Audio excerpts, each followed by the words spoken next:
I'm very excited to talk to our next guest. He's been doing some really fun things on YouTube as of late. Former two-time WWE Tag Team Champion, two-time Slammy Award winner, reality TV show star, actor, bodybuilder, graduate of Harvard Law School, was a part of WWE from about 2008 to 2020, was on the I Love New York 2 program, which I believe Andy's a big fan of. She-Hulk, Marvel's She-Hulk in 2022, but he knows the legal side of things, and there's some interesting things to talk about these days. So without further ado, let us say hello to the one and only David Otunga, who is kind enough to join us on this Wednesday. Hello, David. How are you? I'm great, Ariel. Thank you for having me on. I forgot about my Slammy Awards. Oh, you did? Really? Hear that intro. I guess I have so many accolades. I forgot about some. That's right. I have Slammy Awards. I need to get some replicas and put up on my background. I was going to ask, because you have the belt right over there, and I guess that's a replica. Oh, two. You have the two belts. I didn't see the full shot. But they don't give you a Slammy Award when you win one of those? No, they don't. Oh. And you know what's interesting? They never really bring that back up. Like the Slammy Awards, I mean, they should have more weight to them, like the Grammys or something. I agree. For wrestling. It's prestigious. Yeah. You need to put some more respect on the Slammy's name. I agree. By the way, what's the belt all the way to the right? I see the two tag team titles, but what's the one all the way on the right? I'm glad you asked. Okay. It's an obscure one. It is the Jerk of the Month title. Okay. And if you remember from WWE Magazine, you could win that. Like it would usually be heels, and like if you were the top heel for the month or whatever, you would win Jerk of the Month, and there was a title that you would hold. So I got a replica of that, and I won it, and I was actually quite proud of that. I don't know why nobody else really made a big deal when they were Jerk of the Month, but it was cool to me. And why did you win Jerk of the Month? I don't really know. I guess it was my time. It was my lawyer persona though, that gimmick. Yes. That one really just got over and annoyed people in the best way and got the best heat with them. So it was finally that character though. Okay, so as of late, as I've said, I've seen you pop up, and this has become a thing. Obviously, Maven, we spoke to him about his YouTube channel, and other wrestlers, ex-wrestlers doing it. This is a whole industry in the world of professional wrestling. Why did you start doing this, and how are you liking it so far? Man, that's a great question, because if you had told me I'd be doing this 2 months ago, I wouldn't have believed you.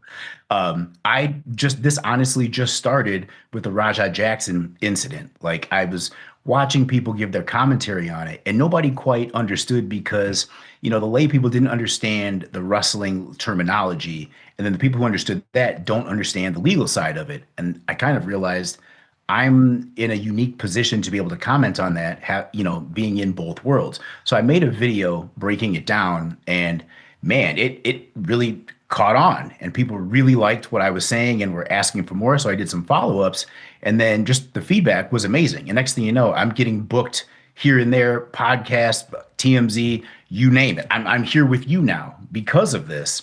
And going back to what you were saying about having Maven on, I just watched that episode and it was amazing. And I'll tell you what really solidified this for me was, a few weeks ago, Maven actually reached out to me, and he reached out to me just to tell me he loved my channel and my content.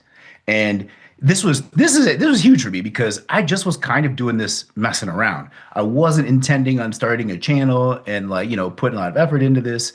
But then once Maven co-signed me, I mean, come on, man. This guy, he's tops. Oh my God. I didn't even know this was an industry, but he's tops in it. And for him to co-sign me, and I've only been doing this like a month at that time. Oh man, that's all I needed. Maven done pumped my head up now, put a battery in my back. Okay. I'm like, I'm leaning into this. I love it, as you should, because it's a really interesting angle that no one else can conquer other than you, given your background, Harvard Law and all that stuff. I didn't realize that this started with the Raja case, which is like 3 months old. I didn't realize you were that new, because I feel like I've seen so many of your videos and content pop up. So could I ask you about that? Because obviously we talked about it here because of Rampage and him being a big figure in the world of MMA, my relationship with him. And it was such a big story. That 1 week, it was the biggest story in MMA and pro wrestling, and that doesn't always happen. I feel like now, 3 months later, it's sort of fizzled where you don't hear much. You don't like it. It is nowhere near as far as the attention that it's getting where it was back in August. And so do you have any idea where it stands and what ultimately can happen here to Raja as a result of what happened? Yeah, you're right. It's been quiet. I haven't heard anything about it. I haven't even heard any recent updates. The last thing I heard was that Raja was indeed arrested and he bonded out. And that's it. It's been quiet Nothing, ever right? since. Yeah. Yeah, which is probably good for Raja in his case in let people forget about it a little bit, let the public pressure die down.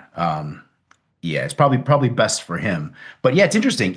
It was the biggest thing dominating all the news, and we haven't heard anything else about it. Were you surprised that he ultimately got arrested? No, no, no, no, not at No. all. Because there I, were some I people who were saying they didn't think it was going to happen because it was taking so long.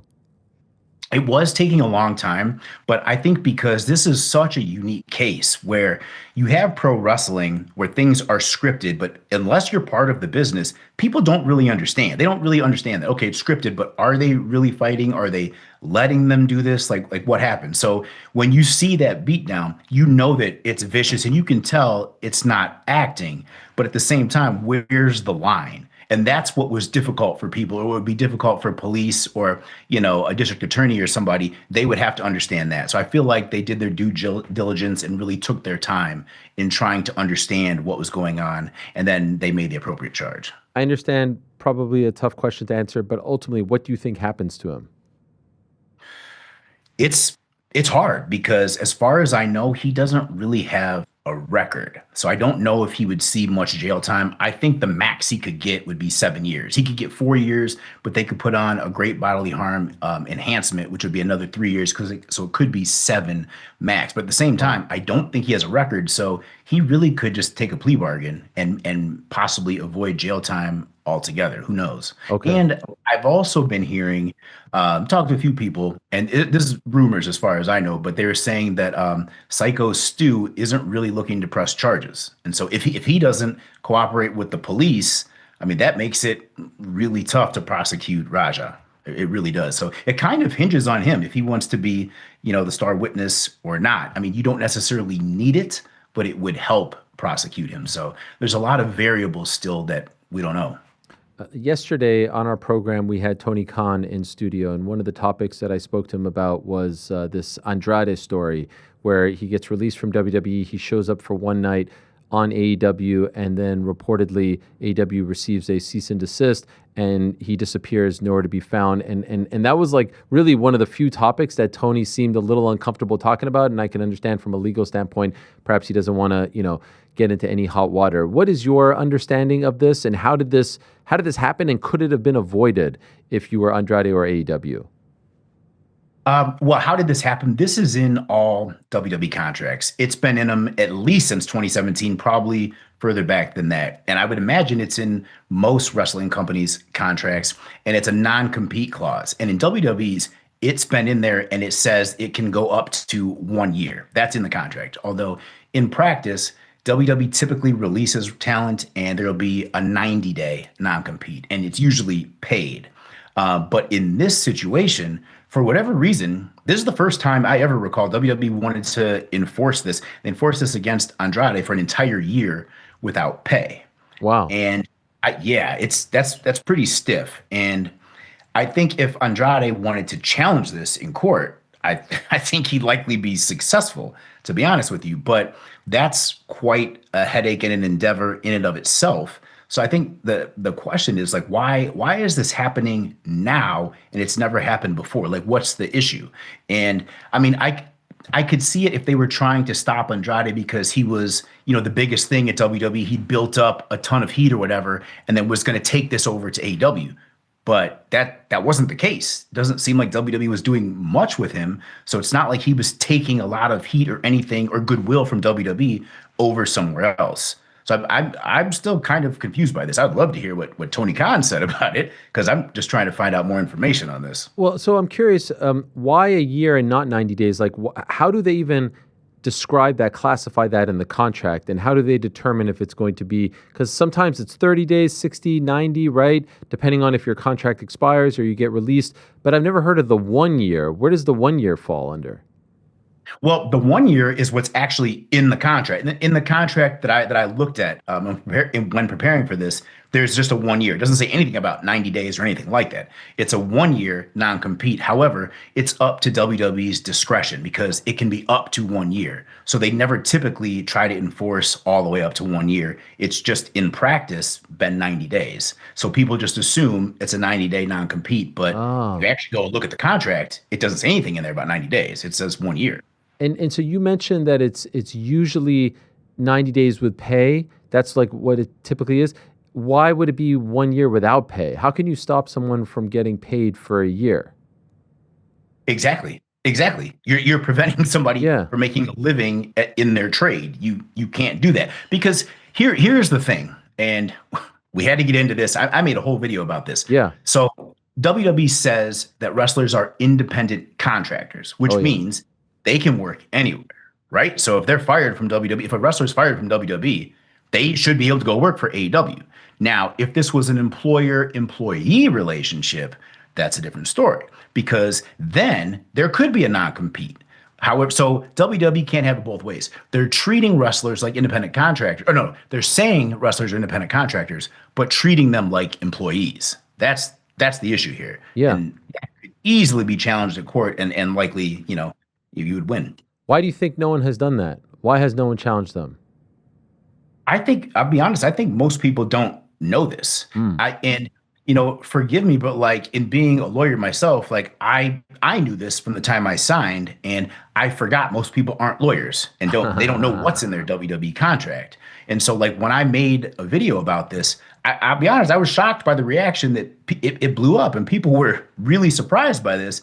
And I'm like, there's no way I'm the first person to have talked about this or mentioned this. Like, but I guess it just wasn't widely known. I guess a lot of talent, they sign that contract and never look at it again. But for me, I was always doing a lot of things outside of WWE, and the contract is very restrictive. So I was always asking for their permission to do something else, or sometimes I would go do something else and then let them know after the fact or after I booked it, and just beg for forgiveness. Did you review your own contracts or did you have someone do that for you? Both. I mean, Okay. I reviewed it and I knew what I was reading, but I took it to an entertainment attorney as well, just to make sure he saw the same thing I was seeing. And it was funny because he told me, he's like, David, you can't sign this. You're a lawyer. This is way too restrictive. Like you can't sign this, they'll own you. And I said, yes, I understand, but I really want to be a professional wrestler. I really want to work here. So I'm going to sign this. Oh He's wow. like, David, this isn't good. This is totally in their favor. I said, yes, I understand, but if it's not me, there's a million other people who would take this opportunity. And I want this so bad, I will sign it. And then hopefully I can negotiate a better contract down the line. So that was my thinking. You originally signed with WWE in 2008, right? Yeah. How long after you graduating from Harvard Law did that happen? How many years after? Two. I graduated in 2006, and I started working for the top law firm in Chicago immediately. I was there for about a year, and then I went and did I Love New York too. And when I came back from doing that, before the show had even aired, I knew how well I did on the show, and I was already receiving a little bit of like buzz before it had aired, like around Hollywood. So I wanted to strike while the iron was hot. I left the law firm and wanted to pursue professional wrestling, but had no idea how I would do that. This is back in 2007 at the time, and there wasn't the performance center. I didn't know of any wrestling schools. So I was trying to find those. Like it was very hard to get into professional wrestling. Very, very hard. You had to know somebody, and I didn't know anybody. So what'd you do? I started looking up schools. I Googled wrestling schools and I found one in California, which I now am pretty sure I know the name. I'm pretty sure it was UPW, run by a gentleman by the name of Rick Bassman. Hmm. And I called there and nobody answered. I left a voicemail. Never heard back from them. I was like, well, I guess this is done. I got to figure something else out. Fast forward like a few months, I get a call from Rick Bassman, and he tells me that he's helping cast this Hulk Hogan reality show, teaching people to wrestle celebrities, and he wanted to know if I'd be interested in being on it. I was like, yes, this could be my way in. This is what I want. I'll do this. Figure I can parlay this into WWE. And then he calls me back like a few days later and tells me that the spot got filled, and Ah. sorry.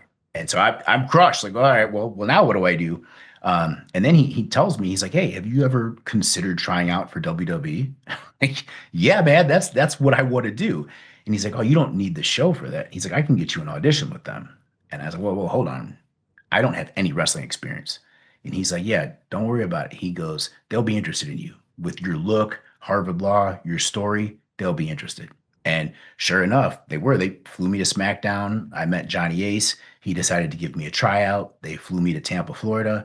I went there for a tryout for a week. And then about 2 weeks later, they offered me a developmental contract. Wow. And at that point, like you had never worked a match, run the ropes, you knew nothing?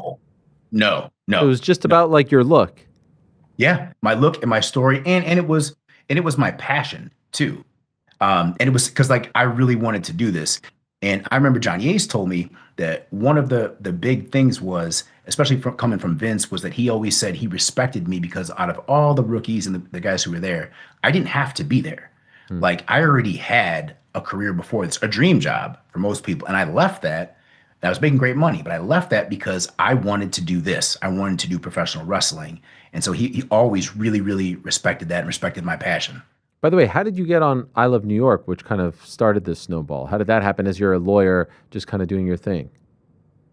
That was kind of the universe just leading me down a path. Like I got a call one day from a casting director. This is on my cell phone. And they said they wanted to schedule my audition, for I Love New York too. And I'm like, whoa, who's this? What? And they said, yeah, is this David Otunga? I'm like, yeah, like you're a lawyer from Harvard, you're a bodybuilder, all this. But yeah, it's true. They said, yeah, I have your application in front of me. It's like, no, I didn't submit an application. So I don't even know what you're talking about. Fast forward, come to find out, my niece, who was 13 at the time, Wow. submitted an application and somehow got this to a casting director, and they loved it and put my phone number on there and everything.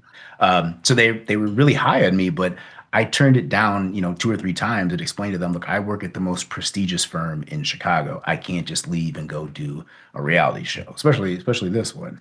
But they knew what to say to me. And, they were like, well, look, the producers weren't necessarily happy with how the minority men were portrayed in the first season. And this year, we're looking for somebody who can be upstanding and a hero, basically a baby face for the show, and who's successful. And they're like, and that would be you, and paint the guys in a great light. And I was like, And then they said, if you ever had any ambitions in entertainment, this would be a great first step. So I was like, man, I always wanted to be an actor and professional wrestler. Like, because hey, The Miz came from the real world. Yep. Like, I knew that, like, this could be done. The blueprint was there. So figured I'd give it a shot. And I went, I did it. It was an awesome experience. It really was. Like, I had so much fun on the show because I was a fan of it, and I treated it like that. But yeah, that's the wild story about how I got on there. That's amazing. If your 13-year-old niece doesn't do that behind your back, who knows if any of this happens to you, right? Yeah. Oh, for real. For real. Like that was the start of my entertainment career. And since then, like I've learned, anytime, an opportunity just comes up or something keeps coming up, take it, because you never know where it can lead. The Rajah Jackson, incident. I started with one video. Now I'm sitting here talking to you. I never talked to you when I was wrestling, and I'm sitting here talking to you. Like this is wild. 3 months ago, I wouldn't have expected this. By the way, so now that you're out of wrestling, and I don't even know if you could have while you were a wrestler, have you ever gone back to practicing law, or did you stop when you took that reality show gig? I pretty much stopped, obviously full time, but I would do more legal analysis. Like I'm on Court TV pretty frequently. I would do other news shows here and there. If it's an interesting case or something in pop culture that I'll talk about and give my opinion. But then I would do little things here and there, like for family or friends, like represent them. I actually have a funny story I've never told. I have a cousin who's my best friend who just passed a couple weeks ago. His name is Brian. Thank you. And he had some little minor court case, a traffic case or something, but they were going to suspend his license or do something. And so, he was asking me to help him out. And I said, all right. So I went back to my hometown of Elgin, Illinois, and I showed up in my suit to defend him in this case. I showed up, made my appearance request, everything. And so you have to understand, this is where I grew up. So I'm pretty well known, and I'm still wrestling at this time. And so I walked in there, and I remember it didn't take long. And the district attorney comes up to me and he's like, "You're David Otunga." I was like, "I am." He's like, "I just want to shake your hand." He's like, "Listen, between you and me," he's like, "honestly, what do you want to do with this? I'll agree to anything." He's like, "I just want to be able to go home and tell my son, hey, David Otunga beat me in court today." Ah, Like, really? So it was cool. And he made the deal with me. I was like, I want nothing. I want this dropped. So I got my cousin out of it. It was minor anyway. But it was just a really cool story. Like, they didn't really expect me to show up. I showed up and I was ready to go to trial. Like, I wanted to fight this. I was about it. But yeah, it was a cool story. I love that. I love that. So a nice little W for you and your cousin back home. Tag team champs with John Cena. We just mentioned it there. His career is coming to an end. Last show at MSG this past Monday. Last time on Raw. How do you feel this whole year-long retirement ceremony, if you will, has gone for John and the company? Uh, Honestly, I wish it would have been a little bit more exciting. I don't think it was what people expected. Like, I wanted him to have a farewell tour like Kobe did. Remember, like Kobe's farewell tour was awesome. I feel like Cena deserves that because let's be honest. He comes out and says he's the greatest of all time. He's not necessarily wrong. I mean, the guy does deserve it. And I know, like, I talk about him a lot, but like in all due respect, he is great. I mess with him. I tease. This is how our relationship was, and who my character in wrestling always hated John Cena. We always went against each other. But if I'm being honest, he really is one of the greatest of all time, and I just would like to see more. I don't even know what it would be, but I just want them to see put more into it. Like his last Raw at MSG, the 6-man tag, it was cool. But I would have preferred to see him have a one-on-one match that was just great. Like, show us what John Cena did. Leave us with what, we know him for on Raw. Although, the 6-man was cool. What was he like towards you?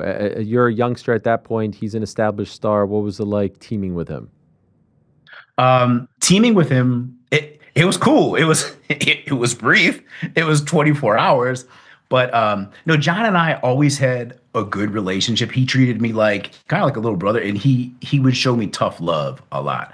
I see that like in hindsight because he wanted me to do well. So he would always like try to rib me or like, just I don't know, break my balls or whatever it is. Just tease me, haze me a little bit, but he always wanted the best for me. So I understand that. But So no it heat was there. great. You guys were cool. No heat, no heat at Okay, because all. I No, heard no. you say that he kind of halted the Nexus angle, that you blamed him for it. Yeah, but there's no heat at all. Okay. No, not at all. It was his decision. I don't think they made the right decision. If you ask John and he's being honest, I don't think he thinks it's the right decision. Okay. In hindsight. So no, there's no heat there at all. No animosity. Hey man, this is entertainment. You know what I mean? This is like, to me, this is like a movie or a TV show. I can't get mad because another character who's the lead, who's been there longer, they want something to go a different way. I'm a rookie. I just showed up. I'm happy to be here. Yeah. I'm happy to be in the main event. You know what I mean? I was happy they were going to let us win. So there's no animosity there. But at the same time, I am telling the truth. Like, from living this situation, that is what happened. Like, that is what happened. And you saw he did go over. Yes. You did mention Hogan's reality show, and then I was thinking of your time in WWE and the timeline and whatnot. And I was just curious, were you there? So that whole incident with him happened. Were you in the locker room for the infamous apology? No, I wasn't there that day, or I think I had media or something, and I showed up later. So I missed the actual apology, but I did see him in the hallway shortly after that. That was my first interaction with him, since everything. And it was brief and it was weird because like he didn't address it, but I could tell like in his eyes he seemed sad and he seemed like ashamed and he seemed nervous. This was the first time I'm talking to Hulk Hogan and he's nervous talking to me, but obviously because I'm black, African American, and so he wants to know how I view him and if I was disappointed in him, which obviously I was. He, one of my heroes growing up, but I mean I can't unhear what I heard. And then I didn't even hear the apology, but I never really got it. At the same time, my interactions with him were always positive, and so he didn't come across to me as, overt racist or anything like that. I don't even know if he was, but like I said, I cannot forget what I heard. Yeah. You Did got to be held accountable for things. When you saw him in the hallway, did he seem sincere? Did he seem like he was broken up over this? He did. He seemed like he was going through it. Like Yeah. his eyes were red. This was not the Hulk Hogan I'd seen before. Like he was reserved. I would almost say like timid, which made me wonder what happened in that meeting because I'd missed it. But like, yeah, he kind of was hat in hand, but also it wasn't like he was showing like extreme remorse. But I'm just reading his body language. Like he Yeah. definitely was not, super up and happy and not like he usually is around me. We were talking about the Cena build and Monday and whatnot. The TKO WWE compared to the WWE that you were a part of, led by Vince McMahon, from afar. I know you're not there now. Do you see major differences? And if so, do you like them or not like them? Um, there's a lot of differences. I spoke about this before, but like seeing all the sponsors on the ring, Yeah. I don't know. That's too much. And I remember back when Vince was running it, people would try to get sponsorships up, and I remember Vince always said no, and he said because it would end up looking like a NASCAR. It kind of does now. I see what he meant. But in terms of the way things are, I do like that their schedule is reduced. That's much more manageable. I think a lot more people would, stay in the business longer if that were the case. If that was the case and the schedule was like it is now, shoot, I might still be there. Because like when I was wrestling, like I was on the road 5 days a week at the height, and I calculated so I was only home about 36 hours. And Okay. my son was an infant at the time. Like that was just a lot of time to be away from home. And I mean, even if it's something you love, like that's a lot. It's hard on the body. It's hard emotionally. It's hard on your relationships, your family. Wrestling is a very, very big investment of time. I know you tackled this on the channel as well, and I urge everyone to go check it out. But there's a lot of similarities between WWE and UFC, MMA and pro wrestling. And one topic that we've talked about a lot on this show is whether the fighters will ever form some kind of association, union, something like that. Obviously, it doesn't exist in MMA, and it certainly doesn't exist in the world of wrestling / WWE. Do you think it will ever happen in our lifetime? You can see how it could happen and why it probably should happen. It would benefit the athletes, especially with all the money and the TV deals, the revenue sharing and whatnot, the collective bargaining that could happen would be tremendous. Do you think it ever does happen in our lifetime? I think it could. And I mean, if any time, I mean, it could be now. This is the closest I've ever seen, just hearing the conversations around it. And the thing of it is, you need everybody on the same page, everybody, all the talent in the locker room from the top of the card to the bottom of the card. And I kind of feel like now it's more spread out in WWE where there's not just one major superstar and then everybody else. Now there's a bunch of them who are all kind of on the same level. Like in my opinion, there's nobody like at the level of John Cena or Stone Cold or The Rock or something like that. Like it's more evened out. So that, and then there's more information available. For example, like the video I made talking about the possibility of a union, I was just making the video objectively, just for interesting content. And then like people were asking, so you're starting a union?